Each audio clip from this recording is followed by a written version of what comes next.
We use it every single day, to write, to print, and to pack. But have you ever wondered how a massive, solid tree trunk is transformed into a razor-thin, perfectly white sheet of paper? The process is surprisingly complex, and it involves extreme heat, chemistry, and massive machines. Let's look behind the product. It all starts in managed forests. Trees, usually pine or aspen, are harvested and brought to the paper mill. First, giant rotating drums strip away the bark because bark cannot be used to make paper. Next, the bare logs are fed into industrial chippers. In just seconds, whole trees are chopped into tiny, bite-sized wood chips. But how do wood chips become soft? They enter a giant pressure cooker called a digester. Here, the chips are cooked with water and chemicals at extreme temperatures. This process breaks down lignin, the natural glue holding the wood fibers together. What's left behind is a watery, fibrous mush called wood pulp.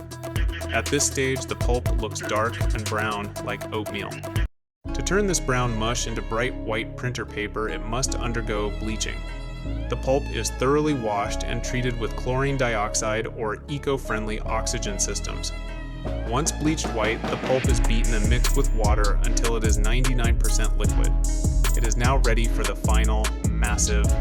The liquid pulp is sprayed onto a giant, fast-moving mesh screen. As it travels, gravity and vacuum pumps drain the water away, leaving a delicate sheet of wet fibers. This fragile sheet then flies through massive, steam-heated steel rollers. These rollers press out the remaining moisture and flatten the fibers into a smooth, continuous sheet of paper at incredible speeds. Finally, the paper is wound into gigantic rolls weighing several tons. Automated blades slice these rolls into the standard sheets we find in our offices and schools. It takes incredible engineering to turn a tree into a blank canvas for your thoughts.